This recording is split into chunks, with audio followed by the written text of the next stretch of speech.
rejection. I know it's only redirection. I see the blessings right beside me. The chances of quitting are likely. I do it like I'm in my Nikes. Don't make excuses, they never excite me. Boxes, boxes. I cannot fit in the boxes. Stop it, stop it. Quitting was never an option. Exhausted, exhausted. This passion is never exhausted. Good morning, Knicks universe. Welcome back to another episode of the Knicks Morning Brew on this Wednesday, April 17th. Like always, I'm your guy Hector, hanging out with my compañeros this morning. I got my guy Eddie Pressey, and I got my guy Mr. Phil, all caps. And all you Knicks fans, wake up and get your coffee. Boys, how are we feeling this morning? Bro, I'm feeling good, man. You know, it's one of those things where we are in the playoffs. We don't have to worry about this play-in tournament. Like, it's a burden off our shoulders. 50-win season. Like, this is the best Knicks team we have seen in years. And I know that there was those Melo eras, and Melo is one of my favorite players of all time. But at the end of the day, those teams were not built the way this team is built. Like, a lot of those players were on their last, like me and my guy Apollo were joking about, they were on their last legs, their last knees, their last everything when it came to the players around Melo. And we are seeing something bright and shining in New York right now. And it's just the start of what we can see with this team. They can continue to grow. We have room. So I'm excited for the playoffs. I'm excited for today. We got someone that we've been wanting to chop up with for a while, and our schedules have just been all over the place. So I'm excited. Before we introduce him, Eddie, how you feeling, my guy? I'm good. Obviously, I'm interested to see what happens tonight with this play-in game. It could go either way. I don't know what the spread is or anything. I'm assuming Philly's home, correct? Philly's home. Philly's home. Miami could play well on the road, so it could go any which way. If it was up to me personally, for selfish reasons, I want Miami because I know with Miami I could, probably try to make it down there. So I'm hoping it's Miami. So also too, both of those teams are going to be hard. It's going to be hard no matter who we face, whether it's Miami or Philadelphia. But we'll see. I think it's going to be a battle. But if we get out of this first round, we're pretty much a lock to get to the Eastern Conference Finals. Yeah. Because that 3-6 matchup is a joke. They're a joke. The Bucks are finished, and the Pacers will beat the shit out of them. So we just got to get through the first round. Yeah. That's it. I'm right with ECF. I'm right there with you, Eddie. Let's bring up our guest because he does have a hard stop at 11:30. So we do want to respect his time. The one, the only, Mr. Ian Begley is joining us on the panel. Ian, good morning, good sir. What's up, fellas? How are you? Yeah, I'm good. Doing good, man. We're so glad I need a coffee this have morning, you here, man. bro. I thought part of the show was I get a coffee, maybe, but I guess not. No, it's good to be with you that's guys, one man. of the that's one of the questions, Ian. What type of coffee do you like? Are you a Bustello's kind of guy? Are you a Folgers, come on, nobody Dunkin' cares Donuts, what kind of Starbucks? coffee. I care what kind of coffee he wants, Eddie. Go ahead, Ian. I drink whatever my wife gets with the groceries. We got our coffee maker, and I do throw a little Bustelo, mix it in there. Thank you. Usually. Thank you. But sometimes it's just whatever she has, and then Ian, if I'm in a good mood, a little sugar, but if not, just a little milk. He's a man of culture, Eddie. All right, go ahead, Phil. I'm disappointed, Ian, because they ask that question time and time again, so that off air and even on air most times they can talk about how I'm too bougie and how my coffee tastes are way too Soho. And so, you get on a show like this and I'm hoping, I'm like, Ian's got my back. He's going to say his favorite local coffee shop, this, that, whatever. And then, you do everything that Hector wants you to do. And it's disappointing. So, let's get this. Phil, I'm sorry to disappoint, bro.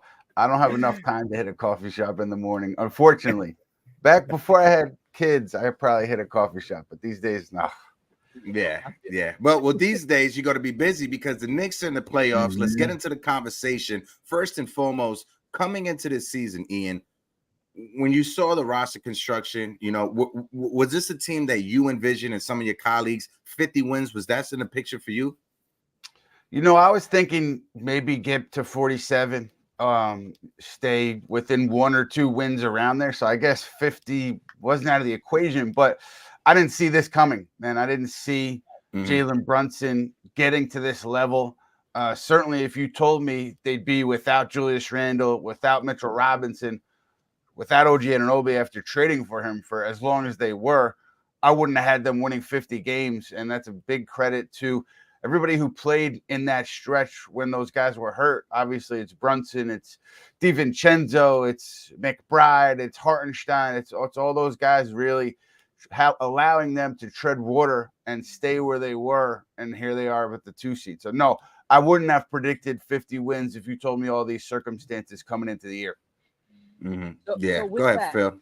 My question is, you know, we talked about it a few weeks ago, probably about a month and a half ago, about Coach of the Year, you know, and for a while there, you know, I was like, Tibs should be in that top 5, you know, based off of the fact that he's been able to coach this situation the way that he has and kept us, you know, in that time I was saying we were the 4th, 5th slot. And now we're here at the end of the season in the 2nd.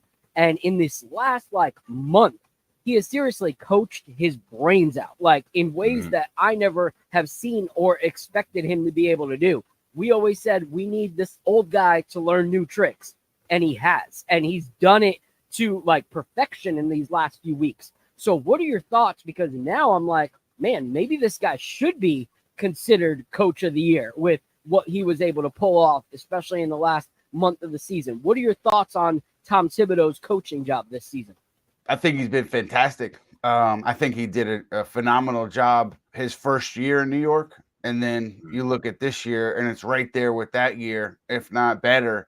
And obviously, he won Coach of the Year that year. So he should definitely be in the conversation. I think sometimes what happens, though, is people's minds get made up around, mid-March. And then they kind of, in their mind, they say, all right, I got my Coach of the Year ready. So I wouldn't be surprised, if Mark Daigneault or Chris Finch, I think Mark will get the award and Chris Finch will get a ton of votes just because how well they were coaching their teams, how well their teams were playing for most of the season.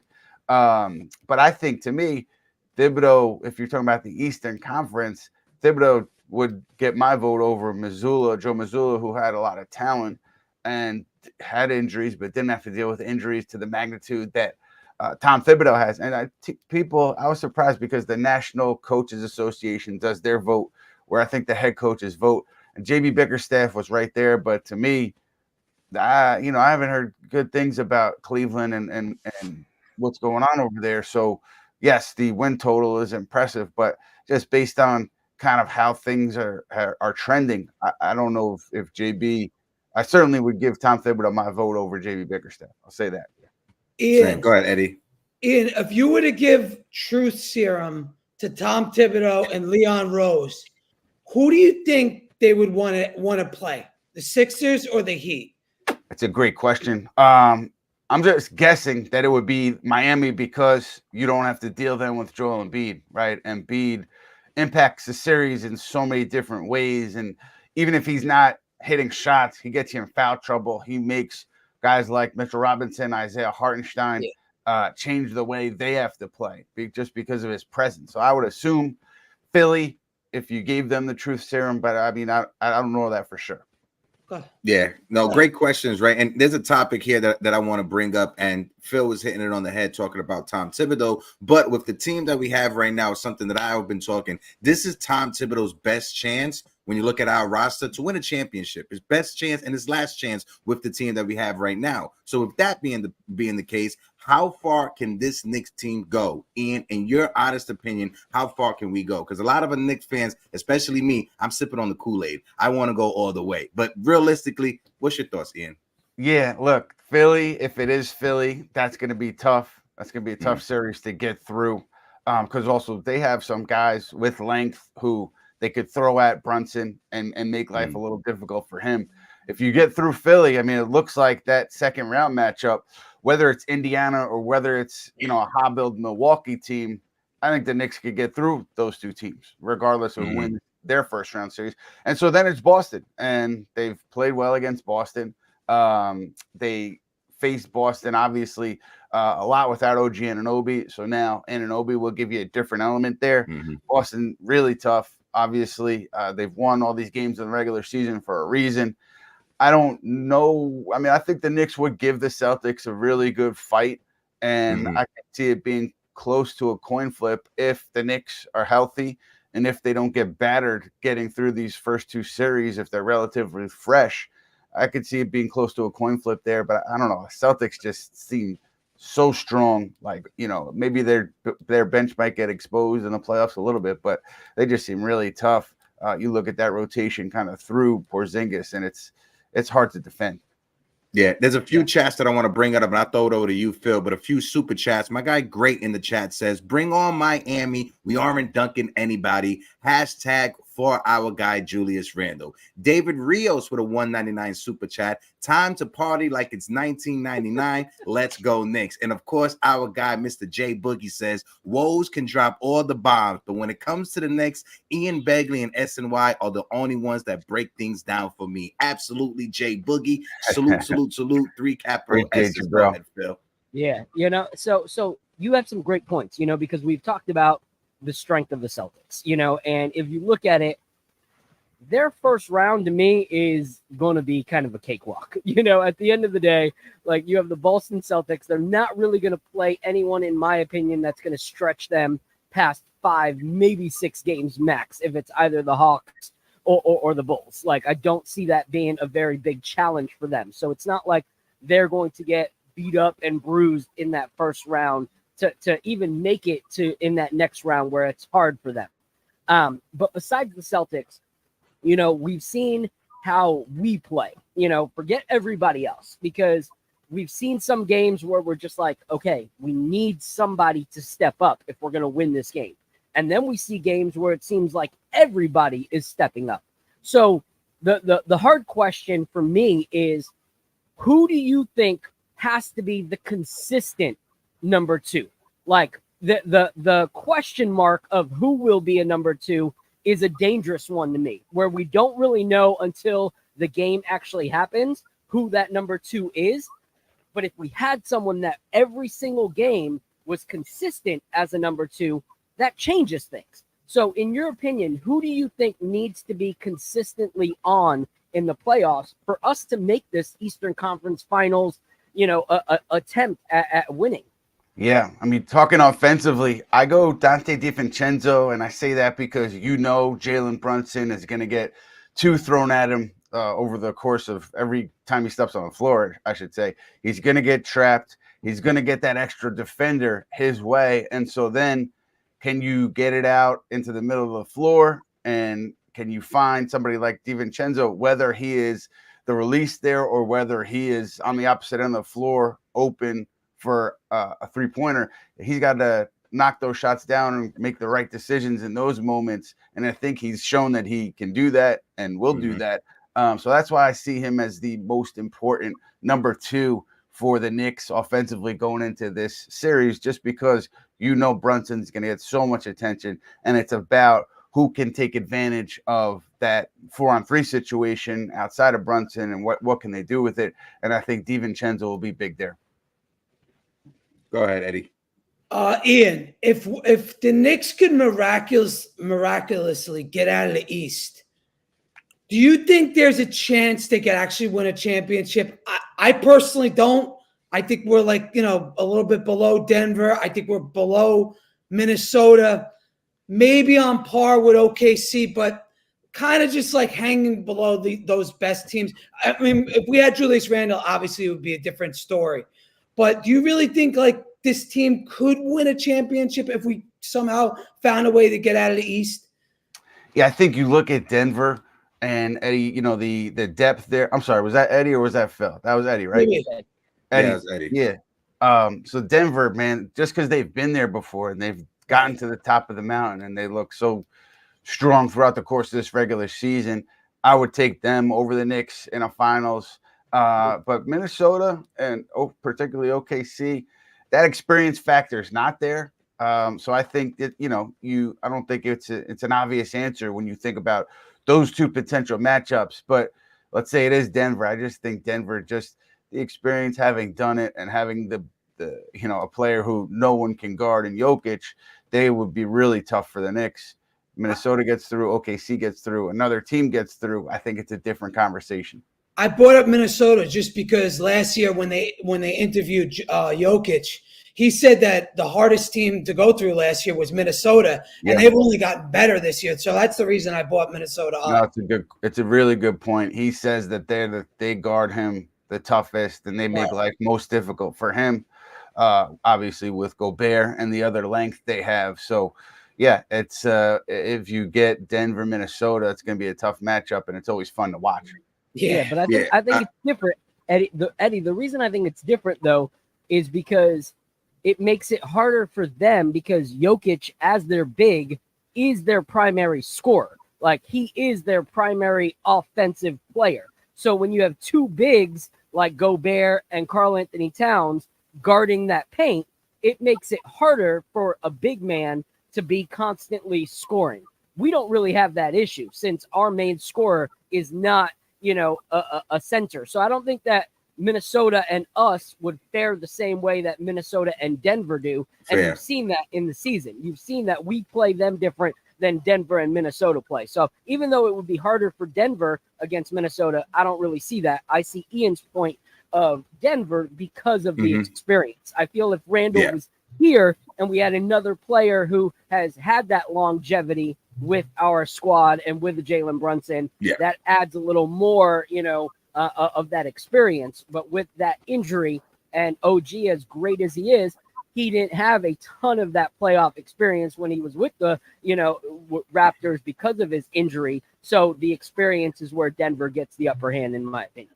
Yeah, no, I definitely agree with everybody's point. Something I want to bring up, right? When you look at Dante DiVincenzo, right? We saw he was ineligible for most improved player. I want to get your take on two of these points. One, when you look at the backcourt, Jalen Brunson and Dante DiVincenzo, and the 58 games that they played together with Dante in the starting lineup, the New York Knicks are 41-17 in that time span. Jalen Brunson this season, he finished with the fourth most points, 6 when it comes to plus minus. Dante DiVincenzo finished with the third most threes and second highest three-point shooting percentage. Ian, explain to some of us that may not know the inner workings when it comes to these awards, why isn't Dante eligible for this most improved player award? Yeah, first of all, I respect those numbers, man. I thought we were talking to Kevin Pelton for a second with the stats that you just broke out. So Dante and the ADHD, it helps me hyper focus. Go ahead. I respect it, man. I respect it. So we're talking about Dante and the eligibility, right? Because I think he might have been like a few minutes away if he played a few more minutes in one game from hitting the 65 game threshold, which says, I believe you have to play 20 minutes in a game for it to count. And so I like the idea of having this threshold for awards, because it does, it motivates the players who want these awards to play. And that's what, as fans, we all want.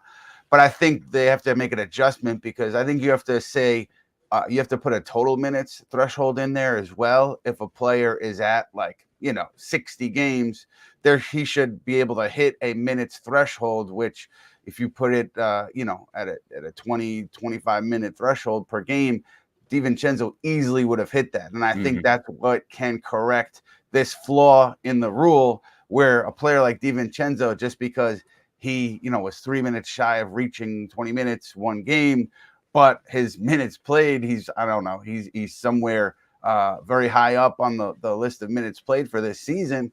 It doesn't make sense for him not to be eligible. So I think it's a small correction. It's, you say asterisk, you have a minutes total if a player gets to 55, 60 games, and then you can avoid that unfortunate situation, which, unfortunately for Dante, that tweak won't be in place for this year.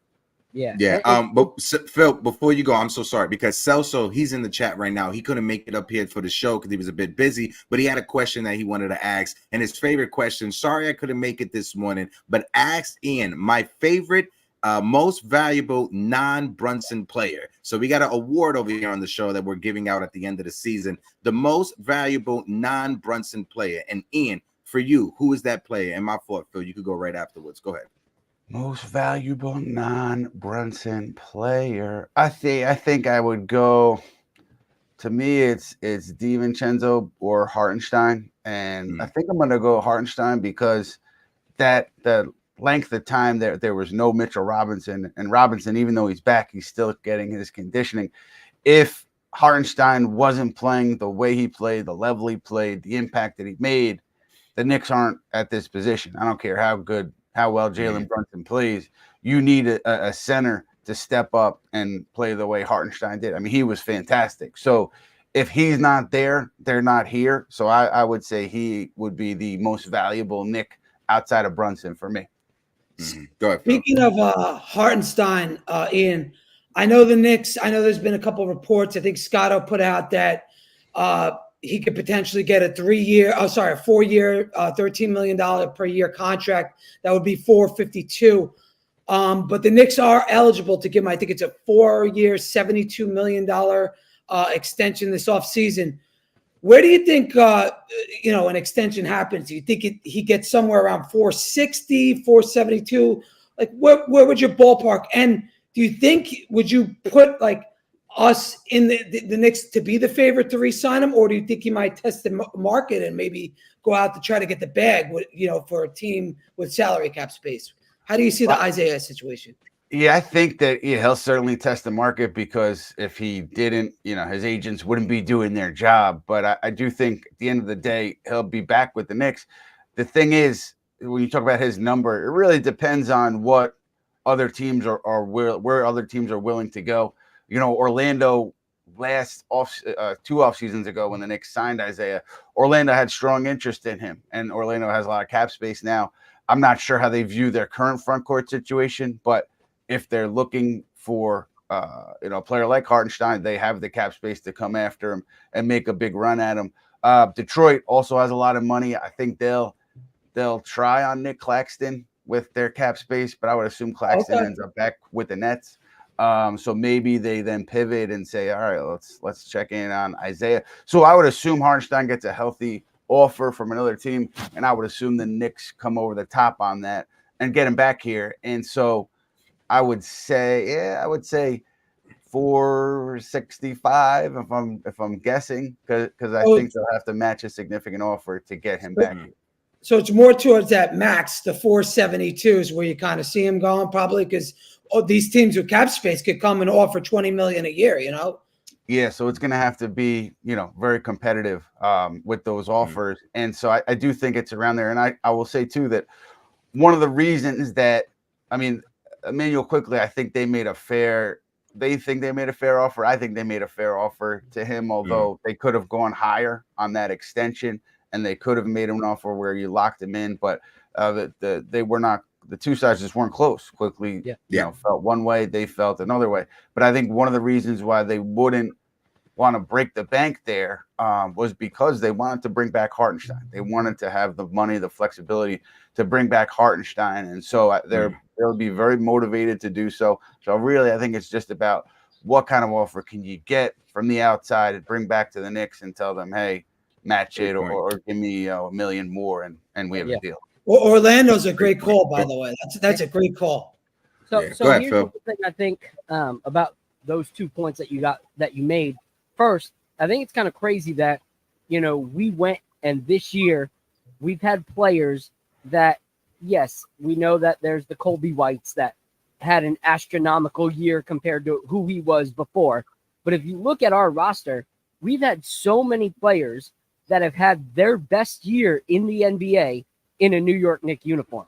From Dante to Hartenstein to Precious Achiuwa, like all these guys have had their best years here in New York, So all these incredibly improved players have come under the Knicks organization. So shout out to those guys. But when it comes to Hartenstein coming back, I agree with you. When it comes to Emmanuel Quickly, I said it when we signed the big Ragu. I said, listen, there's a lot of clutter in this space, and if numbers aren't there, there is no longer a need for Emmanuel Quickly.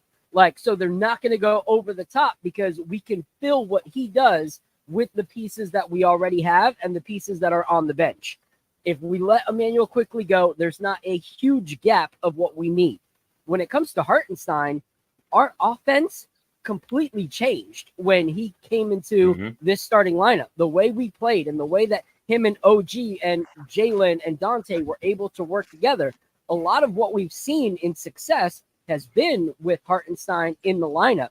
And the fact that Mitch does have that massive injury history and just had that surgery makes it even more of a need to continue to bring back Hartenstein. And so I think that we are going to see him back in a Knicks uniform. Other teams will be able to, make offers. But like you said, I think we made that wiggle room. But also one thing to watch is that there wasn't last year. I believe it was Jalen Brunson last year when it was talking about Heat culture versus Knick culture. And there was is there Knick culture? He's like, I think there's Knick culture. I feel like this year we've established Knick culture. I feel like we actually have a culture now. And Isaiah Hartenstein loves being a part of that. And I think that that's going to also play a factor in going forward. He said in his recent interviews that he would like to stay in New York. And I believe that. Some players talk and you're just like, all right, that's a media answer. But for him, I really believe he wants to be here. And if the numbers are close, I think he stays. What's your thoughts on that, Ian, before we get ready to let you go? Yeah, no, I agree with that. I agree. I think, he wants to be here. If all things are even or close to even, I think he'll be back here. And I don't see a world where the Knicks don't make that competitive offer if another team forces them to go to their max or near it. I don't see a world where they don't go there to bring him back because they really value him. And you talk about the culture kind of being established this year. And I thought something was really interesting.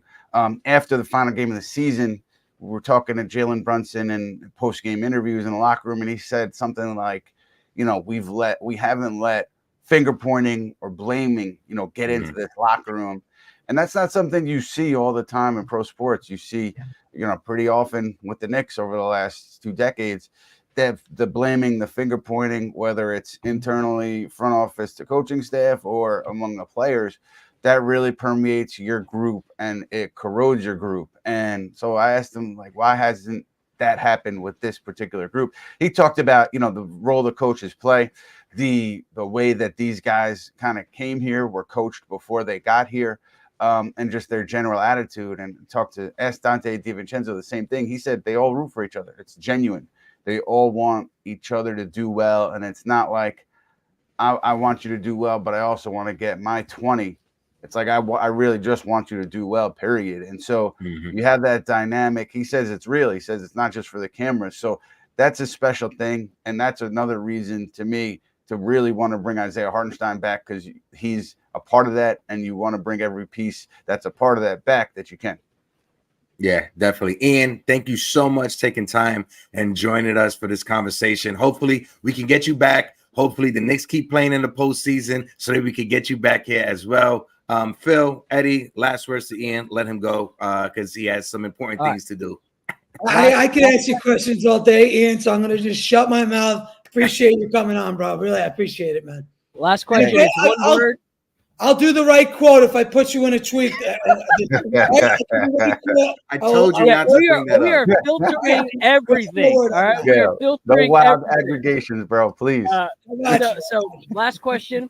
It's only one word, and then we can let you go. What are your predictions for tonight? Who do you think wins? Yeah, I think Philly tonight. I think I'm planning to go to the game, so we'll see how it shakes out. But I think Philly wins. You're going to Philly? Yeah, planning to.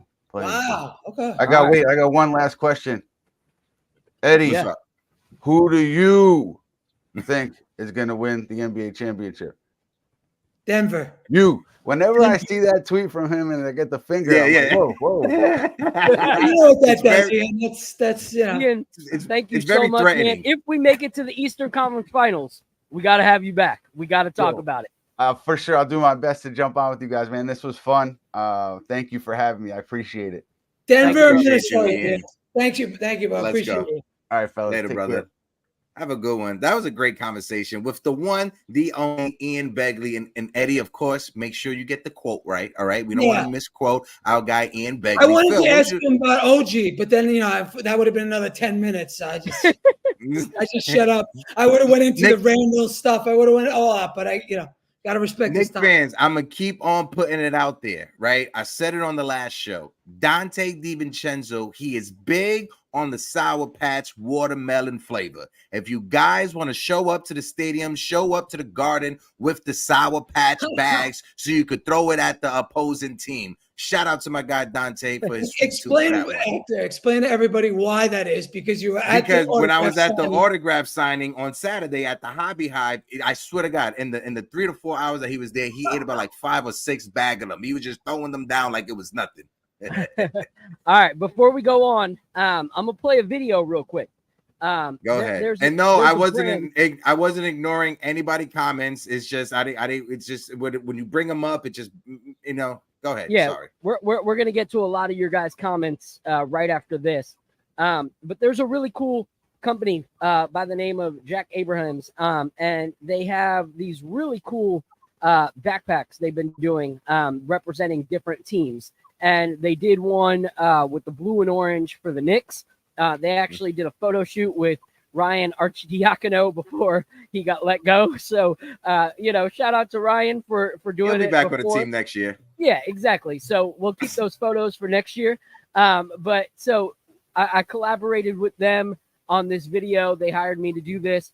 But we're also doing a giveaway for one of their backpacks. They donated one of these backpacks for us to give away, and we're going to do it on Monday after the first few games of the first round. And so to enter to win, you just have to follow us on this channel, subscribe, make sure you're following them on Instagram, and we'll show the image of that, and then just tweet or Instagram story, whatever, tag us showing that you did those two things, and then we'll have a duck race on Monday for it. But here's the video that I created for them. Great company, great people. Here we go. My life tends to look a little bit different than most. Whether it's the fact that I travel so much as a full-time photographer, videographer, and YouTube educator, or the fact that I spend a lot of time in meetings or traveling and doing events and creating content as co-owner of the Morning Brew Sports. Whether stepping on a train in New York City, or stepping off a plane at Tampa International Airport,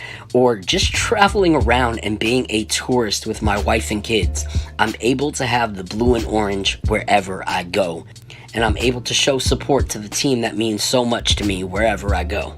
And it's never a bad thing to look stylish while I do it. And all you Knicks fans, wake up and get your coffee.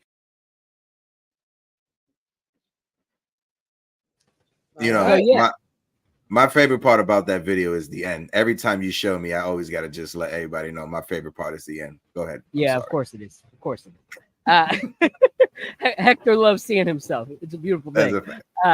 But yeah, so if you like that bag, if you like the look of it, do us a favor. Follow them on Instagram. I'm posting right now their Instagram so that you guys have it. But great company, great people. And we really just want to support them as they've supported us. They sent me that bag. They also got a bag on the way for Hector and Jigga as well. And me, huh? Not me. No, not you, bro. You're too confrontational. They said they don't want to get flagged for the content that you put out. I'm like the redheaded fucking stepchild of this. No. Eddie is getting a bag. Eddie is getting a bag. And now what a slap in the face. First of all, don't make this personal, okay? So if no Instagram, follow them on Twitter. Same brand. If you want to be entered, and we will do the raffle for that on Monday with the duck race and whatnot. Send Eddie a Nuggets bag. They're the best team. The Nuggets are the best team. Clearly. Last plug I'll make before we shout out the chat. Guys, we want everybody rocking our Knicks merch for the playoffs. Yes. So right now, we got everything that has to do with Knicks on our store right now, 15% off. use the code 2Seed.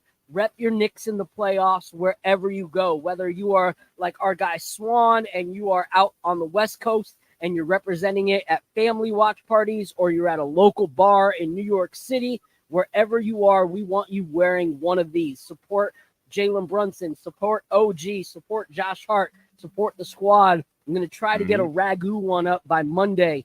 So do us a favor, hit the store after this, repost that, retweet it. I'll be tweeting that very, very soon.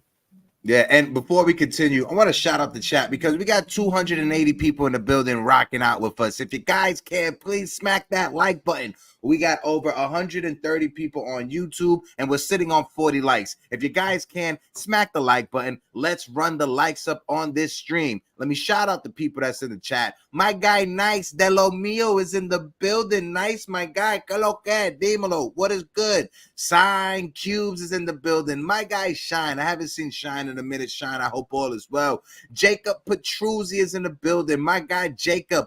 Blood of the Panther. One of the top moderators of all the moderators that are in the world. Blood, I appreciate you, my guy. Samantha T, another top moderator, is in the building. Samantha says, hey, Hector and company, I'm not a basketball fan, but I saw you guys were live, so I stopped in to drop a like. Have a great day. Samantha T, we love you, Samantha. Just know, over here, we love you. Who else we got in the building? My guy, Ally Wise, is in the building. Peace, God. Q Sean is in the building. Our guy CT Pittman is in the building. On Dios NYK. Double A with the 199 super chat said, love seeing the OG setup. Protect JB. Absolutely. Protect Jalen Brunson. Eddie, what's your thoughts about the Denver Nuggets? Go ahead. Let the I think they're the best team in the NBA. But I think the first round is going to be tough for them. I think LA could be dangerous this year with them because they're a little different than they were last year. But when I look at the Western Conference, I look at Minnesota and I look at Denver. I think they're the two best teams head and shoulders above everybody else. I know OKC has a good record. I know a lot of people think the Clippers could be good, but again, I'll believe in the Clippers when I see them do something. Every single year, it's the same story. They got the talent to win that conference, but they never seem to put it together in the playoffs. Someone always goes down every single year. The Suns, I think they're sort of frauds. So when I look at the Western Conference, I think it's either Minnesota or Denver. What's your thoughts? And I'll throw it over to you, Phil. But before I do that, shout out to my guy Chris N in the building. Yankee Pod Twitter is in the building. Chris, how you doing? Salute to you. Josie is in the building. Yo, Eddie, what's hilarious? I don't know if you know this guy. This is a guy that was on Twitter Space yesterday. His name was Baltimore something fan. So I'm in Twitter Space. He comes in and he starts imitating you, right? Knowing that I'm there. And I was like, first of all, how are you going to start making fun of my friend Eddie Presti while I'm here and you're not even following me on Twitter? I swear to God, he left that Twitter space in 2.3 seconds. He got so scared. But go ahead. I want to throw it over. I know who that is. I think he's the guy that comes in the Met spaces. He said, no. He said, I know Eddie. I'm first of all. I was like, well, I don't know you, so don't make fun of Eddie while I'm here. It's all crazy. They can make fun of me all the way. I don't care. What are you gonna make fun of me? Go for it. I don't give a fuck. No, I'm not gonna let that happen. Phil, there was a game yesterday between the Lakers and the Pelicans, and Eddie, get your thoughts on this also. Zion Williamson, after the game, apparently pulled his that was a joke. Like, listen, I'm not trying to make fun of Zion. Injuries happen. Maybe his body's breaking down. Maybe conditioning is not there. Food could be an element of it. Ozzie Guillen, if you guys know Major League Baseball, he always said, listen, I was a fat player when I was playing. You can't pull fat. You can pull muscles, but you can't pull fat. So a lot of the conditioning may be it, maybe not. What's your thoughts about that? Because he was having a good game. Then they took him out. I just think it's just horrible luck for Zion Williamson. Yeah, go ahead. Points. Like Eddie said, he wasn't having a good game. He was having an incredible showing. But it's one of those things. It's like, as great as you are, if you can't control, certain things, your body is going to be your body. Your body doesn't look at the box score and say, oh, I'm not going to act up. You have 40 points. Like, if you're not taking care of yourself, you're not taking care of yourself, And I understand, some of it might not be overweight, but he's had issues health-wise since he came into the league, because of, some of that stuff. So I don't know what's going on, honestly, with the Pelicans as an organization and their front office. But you got to step in somewhere. You got to help this guy maintain it if you're going to keep him in your uniform, because now they have this next round, where he could be a contributing factor for them still getting a spot, and he's not going to be able to play, So like, it's one of those things where you just got to scratch your head and go, that's unfortunate. It just sucks because it's like I know we're talking about playoffs, right? And I know we'll get back to the next. I just want to say it just sucks because I thought it was horrible because, like you said, he was having a great, like he was dunking on AD, dunking on LeBron, bodying LeBron through the paint. It's horrible. Go ahead, Eddie. My fault for cutting you up. No. Go ahead. Zion was outstanding. He scored the basket to tie the fucking game when they were down 17 points with 3 minutes left in the fourth quarter. He goes down, and that was it. The air got sucked out of the balloon. They were finished. I don't understand that team. That team it's a dumpster fire, man. Like bad luck. Look, they were sitting CJ McCollum. They were sitting Brandon Ingram. Literally, Jose Alvarado was closing out that game. That team is all kinds of fucked up, man. I don't know what the hell's wrong with that team. But they're not a good, or they're not a good group. They do not mesh. Something is wrong with that group. Jorge Ortiz in the chat. Shout out to you, Jorge, for this one. And if this is your first time in the chat, please let us know. He said Zion left the game because of that kidney problem he has. As he was walking towards the bench, he was pointing at his kidneys. They make it seem like it was a hamstring so the fans don't get worried. Listen, if it is something with his kidneys, I wish him all the best of luck because kidneys is no joke. A former Knick, Nate Robinson. I'm not sure if you guys heard about Nate Robinson, but he's having kidney failure. Nate Robinson said he may not live long if he doesn't get that kidney transplant. I don't mean to get sad and depressed, but listen, kidneys is not a joke, So if Zion has kidney issues, wish him the best. Hopefully Nate Robinson could go out there and get that transplant, could get a donor, because he's still got a lot of life to live. But coming back to the conversation about the Knicks, our first round matchup, as of right now, the game is set. Game 1 is Saturday, 6 p.m. For the New York Knicks. We got to wait for tonight. Philly versus Miami. I know, Eddie, you're saying the Heat, because selfishly or whatever. Me personally, when you look at it, I see both matchups at 50-50, right? Because Miami Heat, they turn it off when it's the postseason. Jimmy Butler, that whole culture down there, Heat culture, Eric Spoelstra, they could be the 8th seed, 9th seed, 10th seed, whatever. But when the postseason comes on, they flip a switch and they know how to turn their game up to a next level. And sometimes that separates the winners from the losers. So you always got to be scared of Miami because of that. Philadelphia, the reason why I'm not scared of Philadelphia like I am Miami and a potential first round meetup is because Joel Embiid, the injury, coming back from surgery, and everybody on that team has never produced in the postseason. Maybe that's scary that finally they're going to show up in the postseason. But when you look at everyone, Tobias Harris, absent in the postseason. Buddy Hield, absent in the postseason for his career, right? Joel Embiid, the one criticism that people have on Joel Embiid, just like Joker did before he won the chip, was he can't take this team far in the postseason. So when it comes to Philadelphia, you gotta add into the equation. The Bucks, we already know what the Bucks, Doc Rivers, Giannis injury, whatever happens with them, I wish Giannis the best. Hopefully for the NBA's sake, he's not out longer than expected, right? But when it comes to us meeting up Philly, Heat, I'd rather take Philly. And selfishly, if I could go to the casino and I could hit for $600, I could pay me a trip to go to Philadelphia to see a game, my guy. You know what I mean? Yeah. And so real quick, I want to give a shout out. We had our guy Rock buy us a coffee. Thank you so much. If you guys don't know, up in the top right, we made it real easy for you guys to help donate. If you just scan that barcode with your phone, you can buy us a coffee, because as much as we love YouTube, they take a very big portion of any of your guys' super chats. So if you guys can buy us a coffee, that keeps the lights on, that keeps us being able to do events and stuff like that and do giveaways. Like we said before, we're not getting rich off of this. This just keeps us doing what we love, and it keeps us being able to give back to the community we love so much. But when it comes talk about giveaways. This Friday is the Dante DiVincenzo duck race. Make sure you guys are in the building. We got a signed, autographed Dante DiVincenzo jersey. People entered online on Instagram this Friday. Right? It's official. It has an it's authenticated and everything. Face value for this jersey is $250 because it was authenticated by Sterling Sports, right? So you're able to take this, keep it for your collection, or put it out there on the internet and sell. So this Friday, make sure you guys tune in. You guys can buy in seats for the duck race. Go ahead, Phil, my fault. Yeah, no, that's awesome. Shout out to Dante. I saw the picture of you and him at that signing. Seems like a great guy, so shout out to Dante. But when it comes to the two teams that are playing tonight and us faring against them, I see both sides like Hector does. You know, there's that rivalry that we have with Miami. There's the, you know, getting our revenge on them playing dirty in the playoffs last year, them injuring Julius Randle this year. So, yes, there's that bitterness, that, haha, let's stick it to Pat Riley kind of approach to it.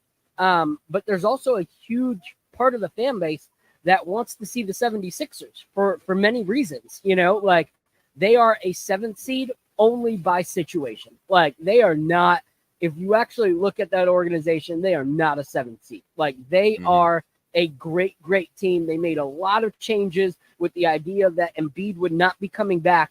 So they would be the kind of team that you beat and you get that instant acknowledgement that you guys did something, you know, in eliminating Joel Embiid and the Sixers. Because if you look at it, you have guys in the media right now, like, you know, Chuck, Mr. Barkley himself, making comments about how they are a better team and Embiid should easily be able to beat the Knicks in the first round because they are the elite team. We beat that team. It says a lot. Says a lot to the media, says a lot to fan bases, says a lot to people that, hey, this is a guy that was considered for the running for MVP before he got injured. Now he's back with a vengeance, and your team was able to eliminate him in the first round. So I think that actually says more, in my opinion, about our team if we beat them than if we beat the Heat, to be honest, because I feel like the Heat are in the spot that they kind of deserve for this season, as opposed to the 76ers are in a spot that situation put them in rather than their actual, you know, play. So I think we would shut up a lot of people by beating the 76ers in round one. And I think just want to point out this. When was that shot by Kawhi Leonard? That was like 5-6 years ago, right? 2019. 2019, right? So like 5 years ago. What has Philadelphia done since that series? Have they gone to the Eastern Conference Finals? No. Have they gone to the finals? Never.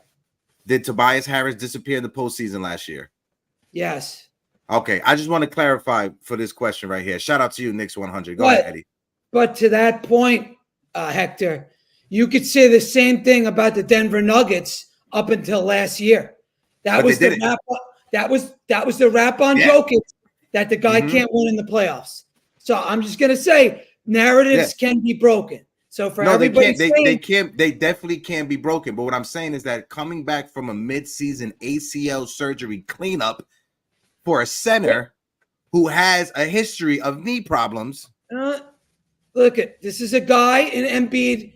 You got to give the Philadelphia 76ers a lot of credit. Okay, the Joel Embiid went down. I think they went like 10-30 or 10-30, some crazy number. Horrible number. They lost a ton of games. If Embiid was healthy, this is a guy that scored 71 points in a game, okay, for them in late January.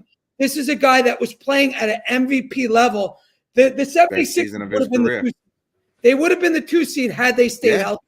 So to me, I don't know why the balloons are going off. To me, I think the 76ers are a very, very dangerous team. Both teams are dangerous. Both Miami and the 76ers are dangerous. I personally would have rather faced Indiana in that first series, but we wanted to win. This is the way the Knicks play. It's bring on whoever. That's their mentality, and I totally get it. But, again, when we're talking about the 76ers, I would not be surprised if they sent the Knicks home in the first round. I wouldn't, because they are that good. And we're talking about playoff winning. They brought in a guy in Kyle Lowry that wanted to come to Philadelphia, that's from Philadelphia, and that's won a lot of postseason games for them. So, again, Philadelphia scares me because they're a good team. Okay, they got Embiid back, and they are on a run right now. They're playing very well. So I think you know what Kyle Lowry reminds me of. You ever seen the movie My Cousin Vinny? You've seen the movie My Cousin Vinny, right? You know the tire with the mud in it. That's what Kyle Lowry reminds me of. A tire with mud in it on a car. Right, he's gotten to the age in his career. He's not the same Kyle Lowry that won a championship with Toronto. He's not even the same Kyle. He's still not even the same Kyle Lowry that was a pest last year. There's a reason why the Miami Heat got off of Kyle Lowry. I don't think Kyle Lowry is going to be the savior for the Philadelphia 76ers. Could Kyle Lowry swing a game 1-2 in the favor of Philadelphia? Absolutely. I'm not going to disrespect him because he is a championship. He has championship pedigree, experience over potential all day, every day. Go ahead, Phil. And I didn't mention Kelly Oubre. Kelly Oubre has our number too. Adios. Appreciate you. Thank you so much for buying a coffee. Here's a coffee just to keep the caffeine going. Positive vibes. Keep doing what you do, fellas. Much love. Bigger and better things to come. Thank you. We really hope so, bro. Appreciate you, Jones. So when it comes to the topic of the 76ers and us, my whole thing is what movie has ever been great to watch when the team that you're watching the whole movie for plays a team that should have never been in the playoffs? Like how boring would it have been growing up watching the Mighty Ducks, and instead of them playing this big threat that they were supposed to play, they ended up playing the team that didn't know how to skate. Like, no, the whole point of those movies, the whole point of the Rocky series, the whole point of all of these is to see what you really have against the best. So for me, if the 76ers are as good as Eddie says they are, I want them. Like, I have that same mentality that the Knicks organization has of whoever it is, we are going to go and give our all. And so, yes, I'm not going to discredit Kyle Lowry. He's got playoff experience. He's a good player coming off the bench in a smaller role. He's going to be, really, really good for them. Same with Buddy Hield. Kelly Oubre is having an incredible season for his career. But I'm not going to look at that and then say, oh, but what about Jalen Brunson being the best player in the East? What about the fact that when it comes to defense, OG Anunoby is elite and can stop anybody? I'm not going to forget the fact that before his injury, Hartenstein blocked Embiid at the rim. I'm not going to forget the fact that we have Mitchell Robinson back off the bench with elite defense. And when we see him, McBride, and OG on the court at the same time, it's pretty much prison for anyone who tries to score. I'm not going to forget the fact that Josh Hart can out-rebound pretty much anybody on that team. I'm not going to forget what we have just because they have good things. Mm-hmm. I think that we can still beat any of those teams. Like Ian Begley said, the only team that I'm like, all right, in the East, this is going to be hard, would be the Boston Celtics. I don't believe that, the 76ers would beat us. I really don't. Because at the end of the day, our team has gelled. You look at a lot of the pieces they brought in, they gelled without Embiid. Now they're trying to figure out how to gel with Embiid. So that's also in our benefit. So I think that they are going to be a good team. Do I think we're going to sweep them? No, not at all. Embiid's not going to let that happen. But for people to say, oh, your guys aren't battle tested in the playoffs, either are theirs. The only one who's battle tested in the playoffs on their team is Kyle Lowry, and he's coming off the bench for spare minutes. I'm not worried about that experience. So I do believe that the chemistry we have, the culture that we've been able to create over these last 2 months, the continuity that at first was a disaster, but actually came to fruition throughout the season, I think all of that is to our benefit, and I don't believe the Heat or the 76ers can beat us. If I'm wrong, I'll admit it when it happens, but that's what I think. I just want to bring this up. Yes, we lost to the Sixers without Embiid on a back-to-back, in the same back-to-back that OG Anunoby and Mitchell Robinson didn't play. With OG Anunoby in our starting lineup, the New York Knicks, we have the best plus-minus in the entire NBA when Jalen Brunson and OG Anunoby is on the court at the same time, Knicks 100. So, yeah, we lost to the 76ers on a back-to-back, 79-73, without OG Anunoby, without Mitchell Robinson. And with Isaiah Hartenstein playing limited minutes, 24 minutes.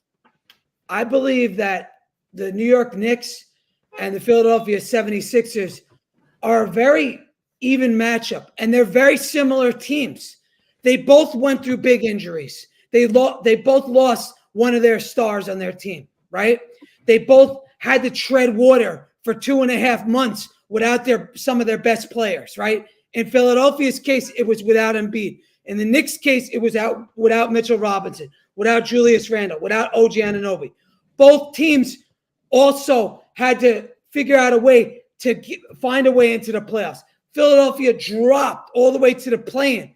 But when it came to the end of the season, both teams got hot when it mattered. Philadelphia ended the season on a 7 or 8 game winning streak. The New York Knicks ended the season on a 5-game winning streak.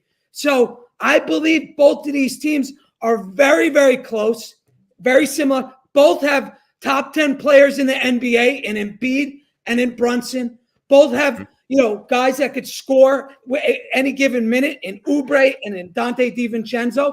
Both have, some veterans on their bench. Okay. They're very similar teams. And if we get to sit in Philadelphia 76ers or Miami, doesn't matter. They're both will be very difficult matchups. This is not the easiest matchup. Either one, because Miami could come in today and win. But if I had to pick, I'd pick Miami because I think we could truly beat Miami probably in 6 games or so. It'll be a tough series too. But Philadelphia is clicking on all cylinders right now. I'm not saying be scared. I'm just saying, I'm just keeping it a buck. They are a team that's clicking right now, and you cannot discredit that. And I don't give a shit what has happened in the playoffs because any narrative can change. You go look at any sport, and there's always been the guy that didn't perform in the playoffs, and then that one year, he does. Go back to A-Rod. Go back to Barry Bonds. There's a million guys. Go back to they used to say that about Michael Jordan at one point. So yeah, all narrative. All-time defenders around him. Question. Going into this series, if the Knicks were to match up with Philadelphia, we're going to do Miami as well. But going into that series first round, potentially, if that's the matchup, who's the better player, Jalen Brunson or Joel Embiid? Well, I think that shouldn't be a comparison. I don't think it's fair. What do you mean? I don't think it's fair to ask who's better. I think both are in the top 10 NBA. So let's just say they cancel each other out. Let's just say they cancel each other out. They don't though because they play different positions. No, but what I'm saying is that you said it's unfair to compare them because they're both top 10. So if that's the case, let's cancel them out of the conversation. Sure. Who's better, Tobias Harris or OG Anunoby? OG, obviously, right now it's OG Anunoby. Who's better, Buddy Hield or Dante DiVincenzo? Well, over the last 5 years, Buddy Hield has been one of the best three-point shooters in the NBA. Only DiVincenzo. By resume, it's Buddy Hield. This year, it's Dante DiVincenzo. But on resume alone, as a three-point shooter, Buddy Hield is the better three-point shooter. I would pick Devo because he's a way better defender than Buddy Hield. Buddy Hield can't defend himself in a tiny fucking elevator from getting mugged. That over the last 5 years, you're talking about. But I think he's made the most 3-pointers in the NBA over the last 5 years. Yes, but that's so we can't just sit here and say Buddy Hield fucking sucks because he doesn't. No. I'm not saying Buddy Hield sucks, but when you look at both sides of the game, who's a better fit in the postseason, Buddy Hield or Dante DiVincenzo? Who's a better player? And I would have to pick Devo because not only is he a shooter, he can also take the ball on the paint, drive to the lane, and he could defend. Buddy Hield, he can't drive to the lane the same way Devo can drive to the lane. He's a one-trick pony. He's a catch and shoot 3-point shooter. Yep, he's great at what he does.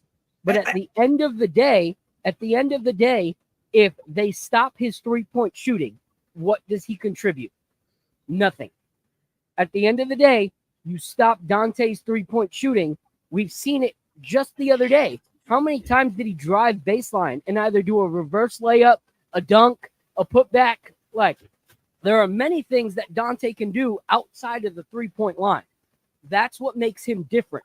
Like, that's what makes him, in my opinion, the better player, because there's multiple things that he can do. If you're great at one thing and they shut you down on that thing and you don't have anything to pivot to, you no longer are a contribution to that game, to that team.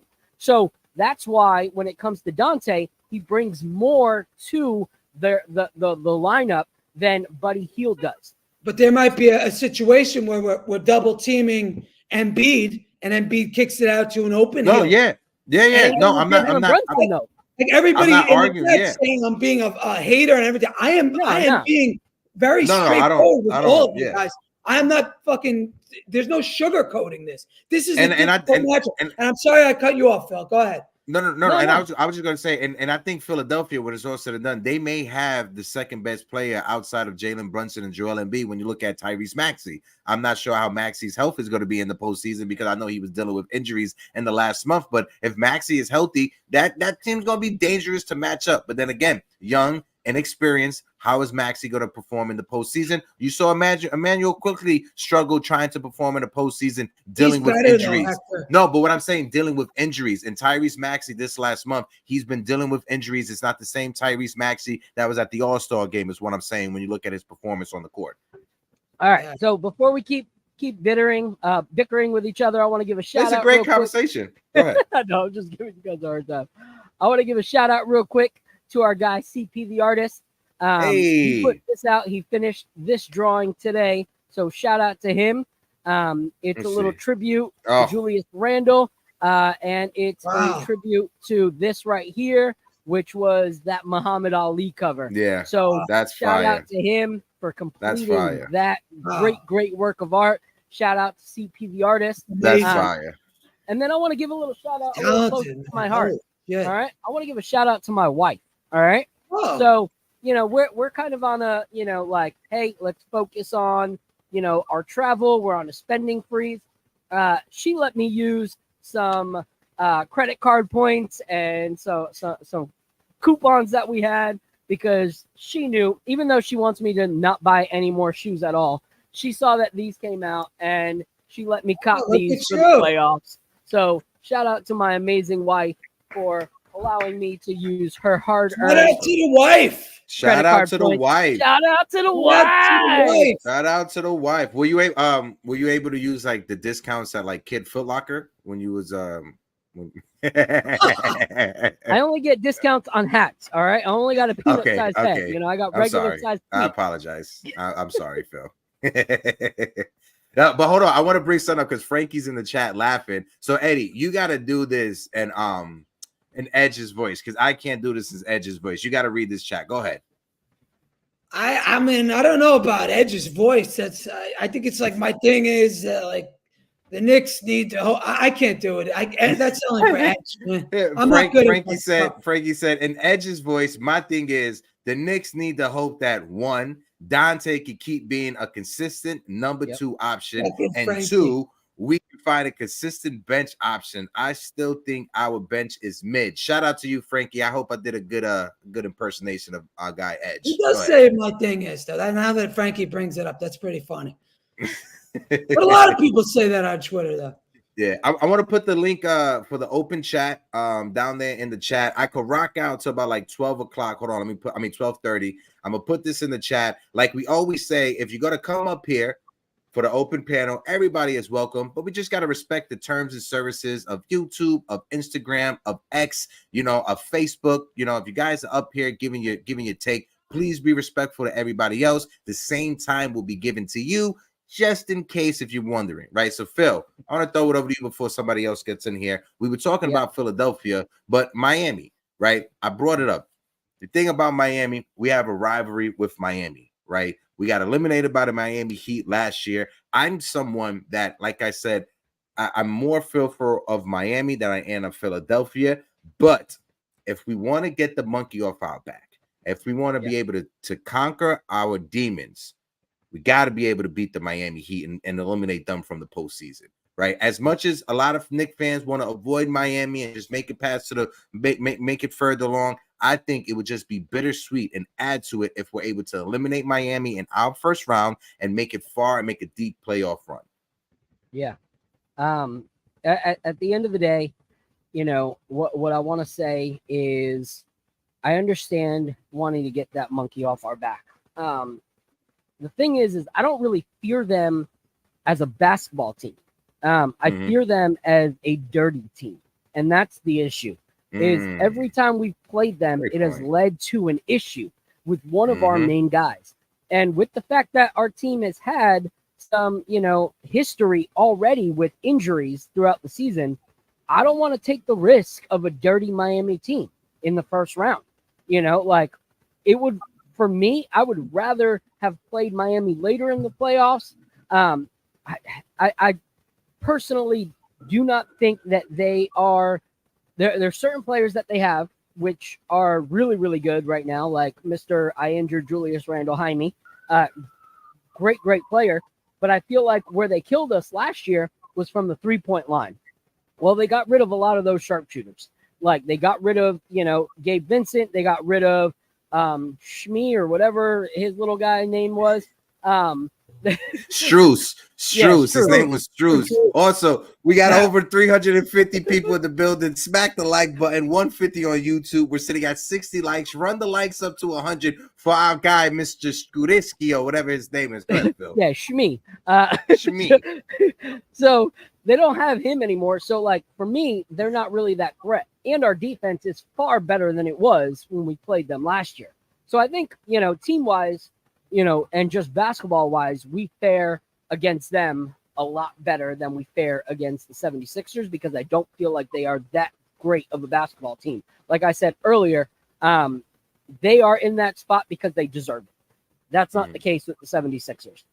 But when it comes to the dirtiness of how they play, I'm not happy about that. I don't want to see Bam Adebayo get, you know, away with his, you know, 10 illegal screens per game just because the NBA allows it. So I don't want that. Before we go on, though, tonight, 10:30, okay?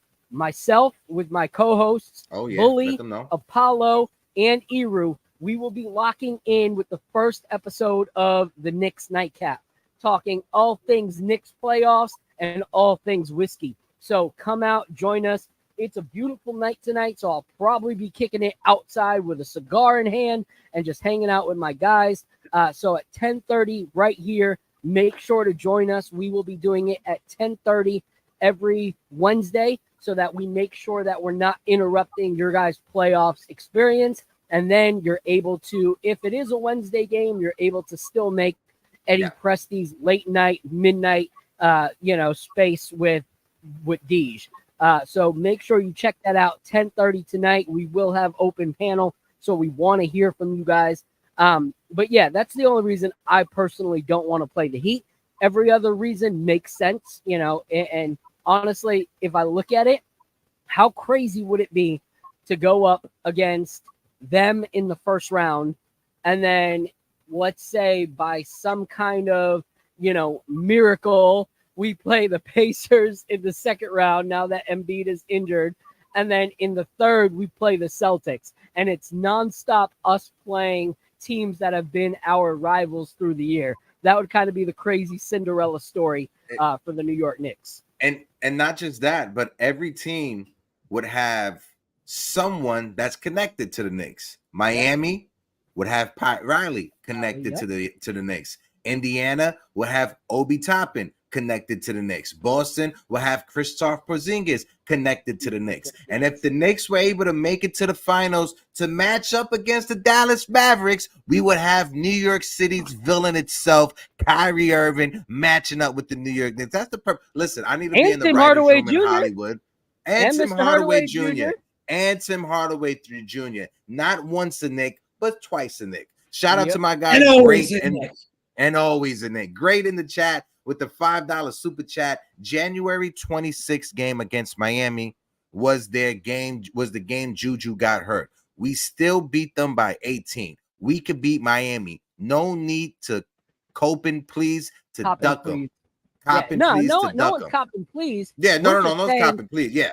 Like, we could beat them, but how many players of ours have to get injured by the dirtiness of their play? Yeah. You know, like, yeah. I don't want that.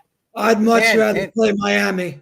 I think we match up so much better against Miami than Philadelphia. I was just about to say, last time we played Miami, I know we got Jorge Herrera backstage and Bobby. I'll bring you guys up in a second. Last time we played Miami, we didn't have OG Anunoby. And like I keep saying, like I said after that game, if OG Anunoby was in that game, I do not believe Terry Rozier would have went off for 30 points. Terry Rozier in a 7-game series, he may give you 30 points 1 or 2 games. I don't think Terry Rozier coming off of the bench is going to give the New York Knicks 30 points every night in a 7-game series. Yeah, he's a volume shooter. He could get hot one game, but he could also miss. He's not the most consistent player in the world. Again, Miami is a much better matchup for us, but let's see. Let's see what happens. Defense wins championships, right? So let's look at the teams that we mentioned. Who has a better defense, the Knicks or Miami? It's close, but it's the Knicks on paper. Who, the Knicks or Philly? Who has a better team defense? Well, I mean, again, we're not getting the whole. The only team I'll make it real quick so it's not a whole game. The only team that I would say could probably give us a run for our money when it comes to defense is the Boston Celtics because of their head coach. In the East, that's the only other team. Besides that, I'm not scared of Miami's defense. I'm not scared of Philadelphia's defense. Indiana, they didn't even know how to spell defense if it smacked them in the face, so I'm not scared of them either. The only team that I'm scared of is the Boston Celtics. I'm going to bring up my guy Rock because Rock was here first and he disconnected, and then I got Jorge Herrera and then Bobby. Rock, let me get a thumbs up, brother. Let me know you're ready to rock out. My guy Rock ready to rock, so let me switch this up. Rock, my guy, salute to you, brother. Hope all is well. What's up, guys? You know, I had to come with the background today. How you guys doing today, man? Nice. Great show. I like it. Let them know what it is, Rock. Hey, listen, you know, sometimes actions speak louder than words, man. So I don't want to waste any airtime with telling you who I want to play. But I'll tell you why I want to play them, right? Mm-hmm. You know, for me, when I look at this season, I think we've earned everything we got. But I view the Heat as kind of not necessarily revenge, but more of a rite of passage, right? Yeah. I feel like the success of the season, even if we play the Heat and we beat them, I feel like the season is still successful because we conquered a ghost of the past. And because we want to get somewhere as an organization, we have to kind of exercise that demon. I agree with you guys with the 76ers. I think they are the better team of the two. Because look, at the end of the day, both teams present a lot of challenges, but we also have a lot of advantages against both of them, right? So I just think from a level of progression standpoint, aside from my Knicks fandom, I feel like you want to play Miami just to show them that we could beat them. I think we're a better team. We're retooled this year, and we have the horses to beat them. I think Philadelphia, they present unique challenges. You guys outlined Kyle Lowry, a few other players, obviously Embiid, Maxey. I think Maxey, there's no question about it. He's going to show up in the playoffs. There's nothing that he has shown me this year that doesn't show that this guy is going to step up. I just think that matchup wise, they do present problems for us. Whereas Miami, it's just a little bit more than the matchup. It's just more about, to me, it's about the will of the game. My only concern with Miami is that, are we going to have anything left after we're done in that series? Are our guys going to come out unscathed, which historically has not been our strong suit versus Miami in the playoffs. So I think those are all, valid concerns. But wanted to get you guys, so I mean, obviously you have your preference on the season, but how do you value, and let's assume that we play the Heat in the first round. And again, you don't want to talk about moral victories, but just as a fan base, and it kind of ties back into what I talked about the other time about the journey. How does that factor into your selection of an opponent, other than the fact that who would be the path of least resistance? Phil, if you want to go first, and Eddie, I'll go last. If you guys want to do it like that, go ahead, bros. Yeah, repeat that last question. Yeah, so the question is, like, how do you guys view? I mean, I know, when we're looking at our opponents, we want to have the path of least resistance, but from a personal standpoint and from a growth standpoint, How do you guys view the Heat, playing the Heat and possibly beating them? Like, what does that do for you personally for like this season? Forget about what happens in the second round. Forget about what happens in the Eastern Conference Finals. But just as a fan base, do you feel like it's a rite of passage as well? Yeah. So for me, I don't look for the path of least resistance. Like that's not what I want. Like, yes, if we wanted path of least resistance, we would have let that last game go and we would have played the Indiana Pacers in this game. However, the Knicks don't look for the easy way out. And I think that's why I always have had that, affinity for the team, is that my life has never been the easy way out, from 2 years old battling cancer to, few years ago battling another tumor. My life has never been the easy road, but it's made me who I am. And I think that's what I love about this organization is we don't look for the easy road. We look to prove who we are. And so for me, I'd rather, play hard against the best and face an early exit than make it to another round playing a team that we just stomped all over because it was the easy way out. I want our team to be respected. I don't want there to always be an asterisk because the Knicks, no matter what, always have that asterisk. If we would have gotten Indiana and made it to the second round, everyone would have been like, of course you made it to the second round. It's Indiana. So I don't want the easy way out. So, yes, I feel like in this series, if we beat Miami, then we close a door on the trash talk of Miami acting like they've had our number. And that's great. But if the 76ers are the better team and everyone's saying that they are the better team, then I want the better team. I want it to be not that the better team dropped the ball and we played Miami because Embiid didn't have a good game. And then there's an asterisk of us beating Miami because they were tired from playing against the 76ers. There's going to be that asterisk no matter what. So I'd rather have Embiid there. I'd rather beat the 76ers if they are who's considered the better team and us start that trajectory of, hey, these underdogs, even though we're the second seed, you want to still call us underdogs? We're going to show you why we deserve the second seed. And we're going to show you that, this team is different. Because, yes, other teams have faced injuries like the 76ers. But, Eddie, here's where the difference is. Look where the 76ers are after that injury. They're in the play-in. Look where we are with all the injuries we've had. Julius Randle, OG Anunoby, Mitchell Robinson, some games Jalen Brunson, some games iHeart. So we've had all those injuries, and we're still the second seed. So I don't think our stories are the same. They're fighting for a chance to be in the playoffs. We're comfortable in the second seed right now. So for me, I don't want the path of least resistance. Hey, and Phil, could I jump in just for 1 second? To your point, Go ahead and throw it over to Eddie. Hector last week said something advocating for Jalen Brunson's MVP status along the same lines where a lot of these other MVP candidates never had to deal with the injuries that we dealt with, right? Which is more grounds for why, our guys should be more higher up there on the list. But great point, man. Yeah, go ahead, Eddie. Well, look, I don't think the 76ers and the Knicks are the same because you would have to say that Brunson would have been the one to get hurt, not our secondary guys. Brunson would have had to been the guy that would have had to get hurt, and then everybody else probably would have fell in line for this to actually make sense. For me, personally, I believe in being smart. We were in the third quarter. We knew that Orlando lost. We knew that Milwaukee lost. And the Bulls were about to win.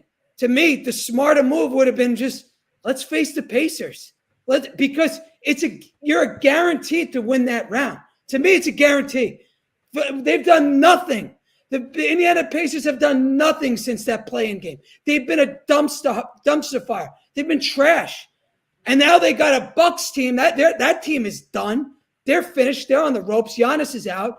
So I believe that the Knicks should have dropped out, should have lost that game. But again, that's me because I believe in being work smarter, not harder. Now we're in a situation where we either face Miami or Philadelphia. I think it's going to be Philadelphia. But if it is Miami, Miami's not a cakewalk either. But I will say this about Miami. I think we could beat Miami. I think Miami would be much easier to beat than the 76ers because, again, Butler and these guys, they haven't played together all year. Hero just came back. Rozier is a new element to add into this Miami Heat team. Rozier's not a defensive player. He's a fraud on defense. So if we get Miami, I think we'll beat them. I don't think it'll be a long series. It'll go 6 games, but I don't think it'll be the level of difficulty that we're going to face with the 76ers team, because the 76ers team has 2 all-stars. Then they have guys like Oubre who just have our number. Oubre could score 20 points, no problem. They're a tougher opponent. This is where I have to interject because I feel like we're saying opposite things. I'm saying avoid least resistance. You're saying go to the least resistance. And here's my issue. There's a reason that statement, iron sharpens iron, is such a popular statement. But most of the people that wear it on T-shirts or have it on coffee mugs or anything like that have no clue what it actually means. The reason it says iron sharpens iron is because there's friction there. And when that friction comes and you're having those 2 things hit each other, they're making each other sharper for moving forward. And so if we're saying, hey, the biggest challenge for us is going to be the Boston Celtics, and all we want to do is hit dullness until we get to the Celtics, we're going to get destroyed because we're not going to be sharp. We're not going to be on our A game. We're not going to be able to compete with them. But if the whole way through we're having that friction, we're getting sharper, we're getting better, we're getting more and more prepared and more battle tested, then when we play that team, we're good. I saw someone say earlier, if we play that team. Earlier, someone said David slays Goliath. Well, yeah, that's a beautiful story. But if you look at it, the whole reason David was able to slay Goliath is because before he was taking on bears and lions and stuff like that to be able to protect his sheep. He didn't just show up and say, oh, I've never slung this thing before. No, he had the experience of fighting beasts before. And then he was able to compete against Goliath. So if all we're doing is hanging out with sheep the whole way and then think we're going to fight Goliath in the Eastern Conference Finals, that's child's play. That's not really how the story goes. We have to fight the bears and the lions before we see Goliath. Well, facts. When you fight a lion or you fight, a giant, you get fucked up. You get beat up. It's not easy. So when you fight a fucking giant, you're gonna get. I didn't grow up the way to just avoid lions. By the time you get to Boston, let's hear it for the lions. Let's hear it for the lions. Well, you know what, guys? Like, I was gonna ask you, like, and I know I don't want to take up anyone else's time, but just 2 quick questions for you. Do you think? Well, the first one is, I get everything you're saying, but also hypothetically, if we end up with the Heat, the advantage is now the Celtics have to probably deal with the 76ers, right? So if the goal is to ultimately beat the Celtics in the ECF, maybe, it's not the worst thing if they play the 76ers. And again, I'm not saying to lose or, pick an opponent, but we benefit both ways. And the last question I have for you guys, do you think Tibs, especially if we draw the 76ers, do you think he thinks about tinkering with putting Deuce McBride in the starting lineup and maybe moving Josh Hart to the bench? Hold on. Breaking news just came out right now. The NBA just issued a lifetime ban to the Raptors player Jotan Porter, the brother of Michael Porter Jr., for violating the league's rule on gambling because he was gambling on NBA games. So he has a lifetime ban from the NBA, just ruined the bag that he had. Breaking news just came out right now. When you first started that, I thought you were going to say LeBron got tested positive for steroids, man. Yeah. No. That's only a matter of time. Allegedly, that's not true. That's not true. I hope they keep his blood now for 10 years down the road. Science has proved that that's not true. Anywho, when it comes down to the Tom Thibodeau question, what was it again, Rock? I'm sorry, so if we draw the 76ers, do you think Tibbs thinks about maybe inserting Deuce McBride in the starting lineup at the expense of maybe Josh Hart? No, I think when it comes to the playoff rotation, that may be something. If the Knicks lose game 1, that may be something just to switch things up. But I think he's going to go with who he trusts, and he trusts Josh Hart in that starting lineup. You see, the Knicks' glaring issue is when Jalen Brunson is off of the court, we have the worst plus minus, the worst offensive rating. Right. We don't have no offense when Jalen Brunson is not on the court. As much as Deuce McBride is not the same offensive player like IQ, he is still something. So something is better than nothing when it comes to points coming off of the bench. And I feel that he trusts Deuce coming off the bench to go at that backup point guard defensively and could knock down that open three when need to. Yeah, I'm just thinking about him on Maxey. I just feel like with OG, logically, you would think OG is going to get the assignment, but not necessarily for the whole 48 minutes, right? Yeah, I think OG will be switching off of Maxey and Joel Embiid. I think off of both, depending on who's in the game at the time. We got a couple more people backstage. Yeah, but listen, thank you guys. You guys have a great day, man. Take care. Yeah, definitely appreciate you, Rock. Definitely appreciate you guys. We have 400 people in the building rocking with us. We are sitting at over 140 people that are in the queue on YouTube. If you guys can smack that like button, we are sitting at 73. I'm gonna bring up my guy Double A. Bobby, refresh your stream because it says your camera's not connecting to the device. So just refresh your stream and jump backstage. I'm going to bring up Double A and then Jorge Herrera. Double A, the fittest 62-year-old that we know in our life. Double A, how you doing? The muscle man. ¿Cómo está? What's going on, fellas? What up, Chilling, baby. Chilling, baby. Todo bien, todo bien. Hey, man, Eddie, you would really like to see us punk out like that, sell out like that. What do you mean? Really? Sell out, I mean, punk out, lose a game on purpose so we can play this Indiana. Absolutely. 100%. I stand on that. Oh, man, come on, bro. We're the second seed for a reason.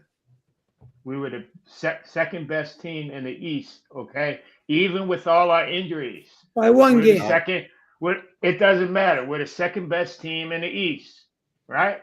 Because I just hear a lot of negativity from you, like, you know. It's not negativity. Like this team is remember, bro, we're the second team in the East, bro. It don't matter about how many games. And this is with all the injuries we had to endure. Like Phil said, we're still the second seed in the East. We didn't fall to the play-in. We didn't fall to 6. We're the second seed. And we did that by beating teams, by winning games. And to say that we have championship aspirations or even the Eastern Conference Finals means that we got to take on the best and beat the best and beat whoever's in our way. And by beating Philadelphia or Miami, which we will do, okay? Well, I'm not saying it's going to be easy, but we will beat them, okay? It's a fact that we will beat them, okay? We're going to prove that we belong here. I can't say that. And it's going to prove it to the fellas, because if I'm the head coach and I tell my team to lose on purpose because I want to play this team because I feel we will have an easier time, I'm selling out my team, man. I'm telling them I don't believe in you. I don't believe in you. I don't believe that, you know, let's take the easy way out. And then hopefully you're not wrong.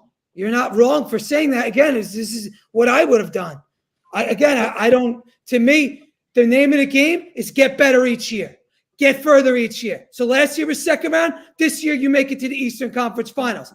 The easiest way to do that was face the Pacers. Not get into a fucking war, which is going to be a fucking war in round 1, whether it's Philadelphia or Miami. Either way, it's going to be a fucking war. That wouldn't have been the case with Indiana.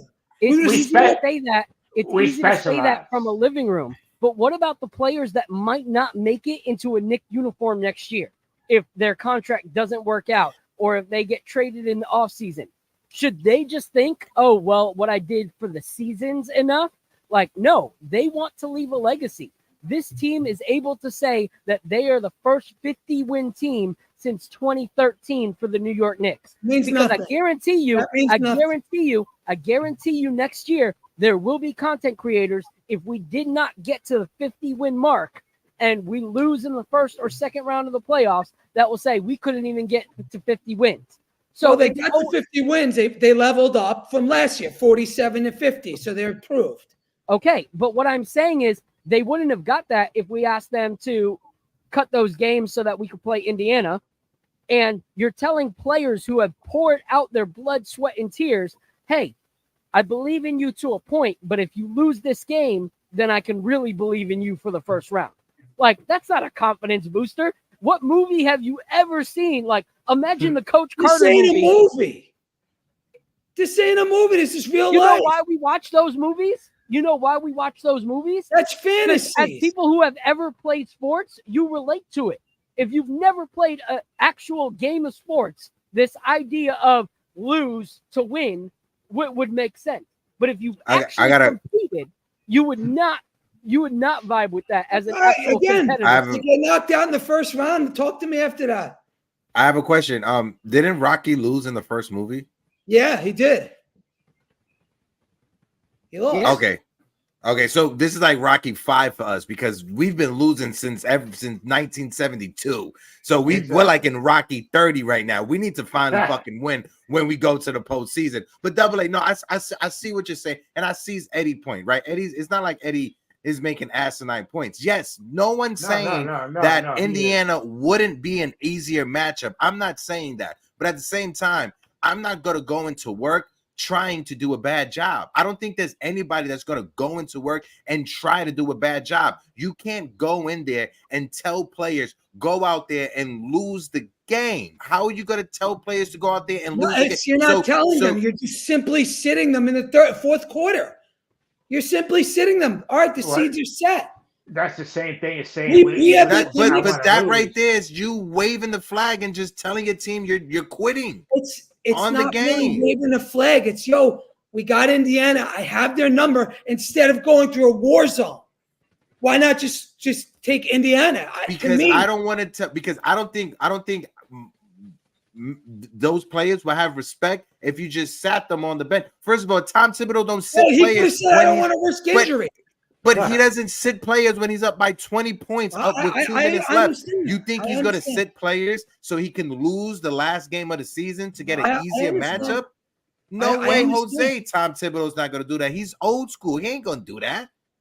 And you got Brunson, you got Hart, and DiVincenzo. These are championship caliber players, bro. They used to war. They want war. Bring them war. Give us war. We want war. You gotta be battle tested. You gotta be battle tested. Bring us war. Bring us Miami. Bring us Philadelphia. That's gonna prove that we belong. Right? That's gonna prove we belong. Facts. And I think we got it. Well, thanks, fellas. I'm gonna throw the link for Jay Boogie. Double A, appreciate you. We're gonna bring up Bobby next, and then Jay Boogie to close us out. Double A, let's go Knicks. It's been a long time since we've been here, baby. It's been a minute. Sir, we gotta enjoy this. Yeah. How many years in a row we here, baby? Later, Double A. Later, Double A. And like I said, normally around this time of the year, we're used to, as Knicks fans, looking at the NBA draft, looking at the prospects, looking at who is potentially going to be the savior for this franchise, who is going to be that easy replacement, that easy savior. Like Phil said, we finally have a front office that said enough with that. We have to build from the ground up, and they built from the ground up, and look at the product we have on the court right now. Like I said when Ian was on, this is the best team that Tom Thibodeau has coached, even with Julius Randle injured and on the sideline. This is his best opportunity and probably his last chance to win a championship. Bobby, I'm going to bring you up right now, Bobby, so you can bless us before we bring up Jay Boogie. Bobby, my friend. Am I better now? Yes, you are amazing, handsome. Okay, you are gorgeous. Good. How are you? Eddie, you got to calm your panties down a little bit. You get too excited over there, okay? You be respectful to the Knicks, because I was 4 years old since the last time the Knicks won anything. So I'm very proud of the Knicks to be Go ahead, Bobby, tell in them. the 2 seed, second seed, I mean. So I think we should play Philadelphia and knock the snot out of them. That's what I'm talking about, Bobby. We'll take them all the way. Then we'll play Indiana. Who we play after the 76ers after that? Depending on, yeah. Who are the Indiana playing? Or Milwaukee. I'll take Milwaukee. I don't like Milwaukee. Let's go with Indiana. Okay. And then we go to the smelly Celtics. That would be snot out of them. Yes. That's what I'm talking about. Bobby, Saturday when the Knicks are playing, what are you eating? What are you making for dinner Saturday night? What are we having for dinner? What are we having? It gotta be Italian. Okay. Spaghetti. Gotta represent the big ragu. Spaghetti. Yeah, for the ragu. Spaghetti and meatballs. Hector, Yankees and all. Right, Bobby, we'll fix it up. We'll come back tonight. We ain't the fucking Mets. Just And know John that, all right? Sterling's retiring. I cry now. Yeah, I know. I'll be there Saturday for his ceremony. Bobby, I love you. We got to bring hold Jay on, Boogie up. Go ahead. Bill. One thing. Go ahead, Bobby. Yeah. Joe, you like your cigars? Oh, I love cigars. Do you know Neil from Jets? What's Jake's Jets show? Talk? Jake Yeah, Ashley Jets. show? Yeah. Yeah, I he smokes the cigars too. You guys are funny with smoking cigars. I'll have to hit him up. But it smells like butt crack when you smoke them, right? Don't they smell Okay, like Bobby. butt Love you, Bobby. Love you so Love you, much, Bobby. Bobby. Love you, Bobby. Appreciate our guy, Bobby. Bobby. That's our guy, Bobby. Yo, you know what's funny? When I was at that event Saturday with Dante for the autograph signing at the Hobby Hive, yo, somebody actually brought in a big ass jar of ragu tomato sauce for him to sign. That's like the funniest thing. I gotta edit and put that out later. But Jay Boogie, I'm gonna bring you up. Jay Boogie, let me get a thumbs up. Let me know you're ready to rock out. My guy Jay Boogie, salute. salute, 3 capital. Why you always cracking me up before I come on, man? You know what I'm saying? That's a good one, man. Hey, man, listen, man. First thing first, man. Yo, shout out to everything that y'all doing again. Let me shout that out. You know what I'm saying? What a guy, man. For you know what I'm saying? Ian Bay to come up here and say, yo, I'm getting ready to put on my Knicks gear and go to the Philly and Miami game. That's what I'm talking about. That's how you stunt. You know what I'm saying? That's how you know it's our turn, it's our time. When we start going to other cities, you know what I'm saying, watching their game and let them know, I know you're in the play-in tonight. But guess who ain't playing? We ain't playing. We waiting for you to get here Saturday at 6 p.m. And like I told y'all today, I don't care which one of them squad come. You can take Maxey and put him in the backcourt with Jimmy Butler. Put Tyler at small forward. You can put Bam at power forward. You can put Embiid at the center spot. I don't care which one of them guys we play against. Because see, until we take care of the guys that we don't step over and cockroach them, I'm going to say, until we take care of the guys we stepped over and cockroach them, we can't handle business with Boston. You know what I'm saying? The beginning of the season, they had Philly, they had Miami, they had Cleveland, they had all them squads up there in front of us. But guess what? You don't go to the playoffs being scared of nobody. You let them know, you know what I'm saying? You set a tone and let them know we don't fear nobody. When we come to see about you, you're going to have to deal with us. That's why we took over the number 2 seed. That's why we ain't lay down, you know what I'm saying? I told you about the Lionheart story, you know what I'm saying? When he was laying down the man told you'll lay down the whole bets on the tiller. Sorry, you wrong bet. Yo, Eddie, wrong bet, man. Stop believing and having faith in them guys, man. This is our turn. This is why you doing what you're doing right here. This is why you know what I'm saying? You're a big major factor, you know what I'm saying? Throughout the internet, the Twitters and everything. It's the New York Knicks season, man. You got to appreciate them and ride with them, you know what I'm saying? Don't lay down. We ain't laying down for nobody. I don't care who it is, you know what I'm saying? Until they say the Knicks are eliminated, we are live in effect, you know what I'm saying? And it starts Saturday at 6 o'clock, man. So I'm going to be tuned in right now, looking to see. I don't care which one of them guys we play against. You know, I swear I don't, man. This is a great season, man. And I'm going to tell you something else. A lot of y'all already said that Brunson is right now is the Barry Sanders of the NBA. But I'm going to tell you, since the All-Star break, we got the best backcourt in the league. I'm going to say it again. We got the best backcourt in the league. Eastern Conference, Western Conference, it don't make a difference. We number 2 seed in the East. But guess what? We top 7 in the West. And overall, you know where we at. We top 10 overall. You know what I'm saying? This is our time. Them guys work hard for it. They deserve to be here. You know what I'm saying? They deserve to be being blessed and have flowers and everything. But guess what, man? Them flowers is over and done with. It's time for some new flowers. This need them playoff flowers. The regular season is over with. It's money time. It's green time. And when you get money and you get green, you know what I'm saying? A lot of people don't know you mix orange with blue. It comes out green. I'm telling you, this is something special that's going on.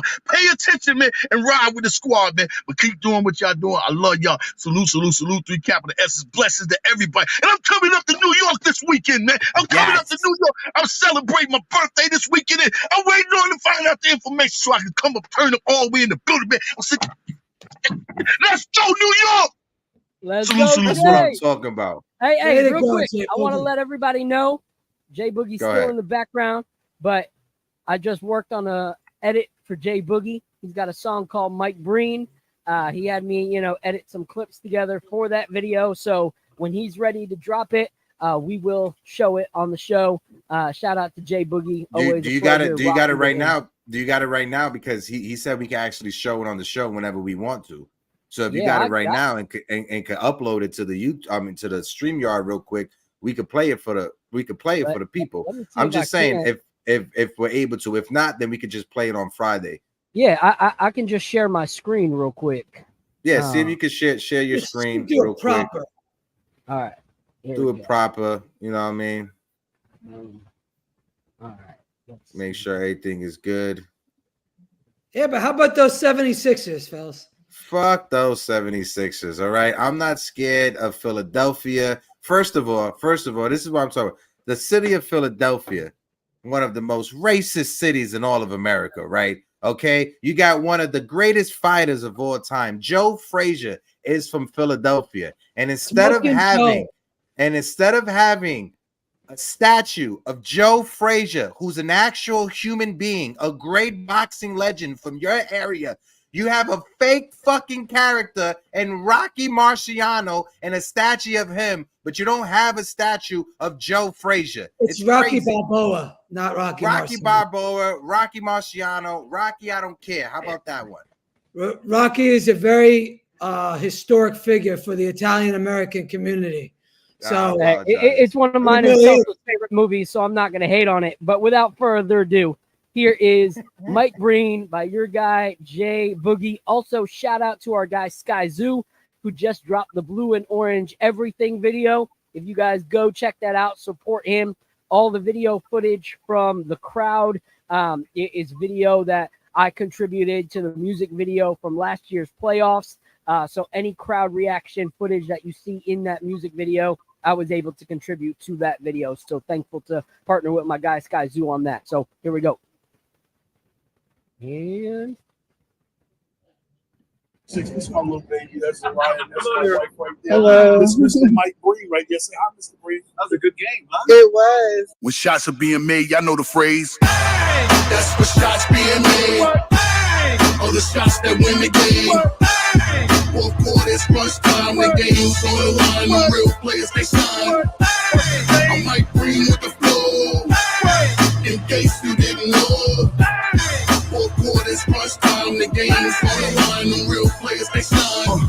This, that on the sideline with the game talk. I'm so clever and smooth, I bring the game talk. You know me, they call me a Mr. Middleman. If I ain't with Clyde, it's Doris Burke, ESPN. This, that flow game coverage, what announcers do. Customized double bank, Steph Curry, my shoe. I'm on to another season with my colleagues. I'm broadcasting this info on your TV. Any game I call, highlight the big plays. Every city around the world, they know the catchphrase. For decades, I call games for the fan idols. The first NBA voice called 100 finals. I dedicate my hard will, that's for the love of the game. My black will by Parker's rectangle frames. The fresh row, ESPN on your ABC. Or Nick Gaming on your MSG. Hit 'em. That's what shots being made. All the shots that win the game. Fourth quarter's crunch time. The game's on the line. The real players, they shine. I might bring with the flow. In case you didn't know. Fourth quarter's crunch time. The game's on the line. The real players, they shine.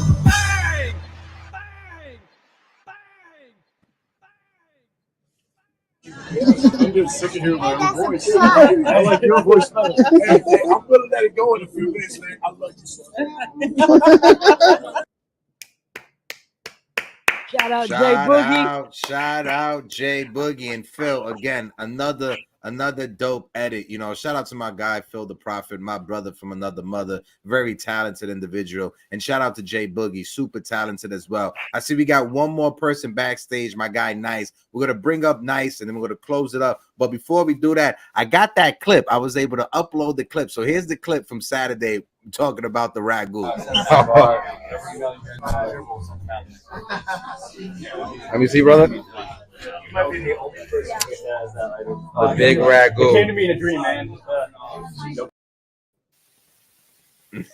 So shout out to that young kid that brought an actual big ass jar of ragu tomato sauce for Dante to sign, and shout out to Jonte for even signing it. Nice, Delo Mio. Let me get a thumbs up. Let me know you're ready to rock out. We're gonna bring up Nice, and then we're gonna close things out just because I gotta go pick up my nephew. I got some errands to run, so I'm gonna bring up my guy Nice, and then we're gonna close things up. Nice, Delo Mio. How are you doing? Salute, bro. That beard is getting crazy, my guy. Got to, my brother. Got to. Looking good. Looking good, though. Nice. Looking good, brother. Hey, salute to everybody on the panel. I really appreciate everything that you guys do. Everybody on the chat. Eddie, quick question, my brother. Like, I'm with you. Like, it's not like I don't understand you, but at the same time, I'd rather that if we lose, at least it's something that we could come back to pinpoint what are we actually missing. Because we could trick ourselves and we could be saying like, well, if we match up better with the Pacers, might as well let's go. But Pacers is not the only team that we're gonna go up against. So I'd rather go up against the best team. So because just think about it, we needed a scorer. I never thought about it, and I never seen Brunson be in it, and that's a blessing because they got Brunson and it worked out. Then another season, we actually was losing a defense, so, a defender that could actually guard like a Jimmy Butler, Giannis, somebody in particular. We got OG, so it's one of those that we just gotta let it play out. But if you feeling comfortable with what you see as of right now, you shouldn't be feeling uncomfortable in matching up against the best out of the best, because that information is the best understanding and the greatest information that we may have to see what other next move, if we have to make one, what other best move will be better for us to start making. But to me, without Randall, we still are asking questions. That's my from my perspective. It's kind of hard to give a real litmus test without Julius Randle in the fold. But to Knight's point, I do agree with you, Nice. Like, if we want to beat the best, we got to be able to pass that measuring stick, right? Or we got to use each round as a measuring stick to see what do we need if we do get eliminated. Just like last year, we got eliminated from Miami. What do we need? We needed someone who could stop Jimmy Butler. We needed someone who could stop the best scoring wing on the opposing team. So when we got OG and when we got absolutely, we got Dante for the 3-point shooting. But when we got OG and Anunoby, it specifically needed to address who's going to stop Jason Tatum, who's going to stop Jimmy Butler, who's going to be able to switch on Joel Embiid. I know we got to dip out because Eddie has a dip. Nice, real quick. Saturday, what's your confidence level 1 to 10? And I love you, my brother. We've been rocking out since 2020, my guy. Love you, bro. 2000%. I feel like we the Knicks. Just think about it this, and I'm going to be very quick with this. What Milwaukee actually did and what Cleveland actually did, I really appreciate of being a fan of the New York Knicks. Because in other words, right now, the level of respect that I have for Cleveland and for Bucks, what they actually shown is that we rather match up with a certain team, and it shows like they're not confident enough with the team that they actually have. With the Knicks actually showing the cojones to actually match up with whoever, it's actually showing a sign that the new generation players is about to come through. Like all that Butler, all that what's his name, LeBron James, their time is almost over, or their time is bye-bye. So right now, so I'm about to call it a day and let you guys rock. Hey, I appreciate everything that you guys do. Real quick, Nice. Appreciate you, my Nice. final statement to you, Nice. My final statement to you, Nice, is there are speculations, that being that it's coming up soon for a contract year, we don't really know what the Knicks are going to do when it comes to the future of Julius Randle. So even though it's unfortunate that Randle's not here, this does exactly what you're saying. It shows us if we do not sign Julius Randle, what is it that we still need? Like if we on from Julius Randle, it gives us playing the best teams understanding of what this team will still need if we let Julius Randle go. So it's kind of, a sucky situation, but also there's promise to it as well, because it shows us how we can contend if we don't bring him back and what we would still need to make us that better team. So this is actually a great situation that we're in. And with that, we are going to go. I will see you guys tonight at 10:30 p.m. Same station. Lock in with us. Copy. Phil and Hector and Eddie, quick question, and this is the last thing I will say, because I know that, man, we should have just left it there and just write it. But I just have one question, real quick, because Eddie got to go. Go real quick. Nice. All the trade with all the draft picks that we have, guys. Donovan Mitchell. I don't even think. I think it must be like an Anthony Edward, a Pablo Banchero, somebody that, think about it this way, we're not talking about the next 2 or 3 years. We're talking about, I want a player that could actually stay here for the next 5 to 10 years. Because just think about it, with the roster that we currently have, we're not banking on draft picks. That's it. We need to start making moves. We need to forget about all the draft picks, grab all those and pack it up for one of the exceptional player that is a generation player. Because if we keep the pretty much the roster that we already have, and we have another generation player, that's it. That's it. But I'll leave it at that, and I'll leave you guys just to let you guys do your thing. Hey, God bless you guys, and God bless everybody in the chat. Appreciate you, Nice. Thank you so much. That was my guy, Nice. Delo Mio. Again, thank you everybody for showing up. Ian Begley, it was amazing. I'm Eddie Presti. That's Phil. I'm Hector. That's Eddie Presti. That's Phil, all caps. And until next time, tune into tonight, Knicks Nightcap, and the Rangers, they got Bill Pito. And make sure you tune into Eddie Presti and the Mets tomorrow, and me with the Yankees in the morning. But until Friday, deuces.